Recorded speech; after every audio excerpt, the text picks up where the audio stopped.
ध्यान लगाने की परंपरा पिछले कई दशकों से ऋषि मुनि के वक्त से चली आ रही है। इस परंपरा को जो समझता है वो फॉलो करता है और जो फॉलो करता है वो इंसान अपनी लाइफ में सुख शांति का अनुभव कर लेता है। जो व्यक्ति ध्यान करता है उस व्यक्ति की जिंदगी जो व्यक्ति ध्यान नहीं करता है उसके तुलना में काफी अलग और क्लियर होती है। पहले कुछ दशकों में ध्यान ने पूरी दुनिया की ध्यान अपनी ओर खींच लिया है। आज पूरे विश्व इसके प्रभावों से इतना प्रभावित है कि हर इंसान ध्यान को अपनी दिनचर्या का हिस्सा बनाना चाहता है। आपको जानकर के हैरानी होगी कि आज भले ही पूरे विश्व ध्यान के प्रभावों से प्रभावित है, लेकिन ध्यान की शुरुआत भारत में हुई थी। विश्व में ध्यान की सबसे पुराना लिखित प्रमाण भारत के वेदों में ही पाया गया है और ध्यान ही वो जरिया है जिसके माध्यम से हमारे प्राचीन ऋषि मुनि अपने भीतर छुपे हुए शक्ति से जुड़ते थे। एक ध्यान ही था जिसके सही इस्तेमाल से सिद्धार्थ नामक एक राजकुमार ने भगवान बुद्ध बन करके सारे संसार को अपने ज्ञान से प्रभावित किया और ध्यान की अद्भुत पावर से पूरे विश्व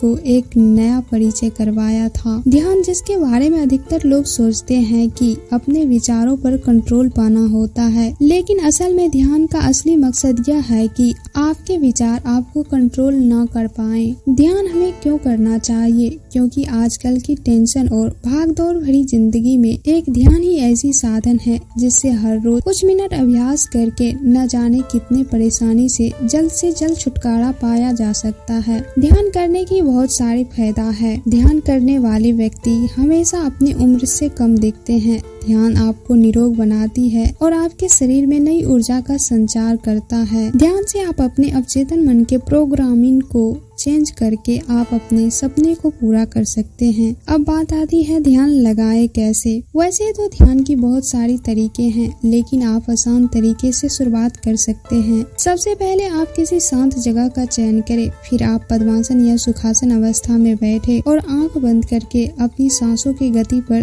ध्यान केंद्रित करने की कोशिश करें। मन में आ रहे विचारों पर ध्यान न दें। रोज ध्यान करने से एक स्थिर और संतुलित व्यक्तित्व का निर्माण होता है। हर रोज सुबह ध्यान करने से हमारी बौद्धिक शक्ति बढ़ती है। सोने से पहले ध्यान करने से कम समय में नींद आ जाती है।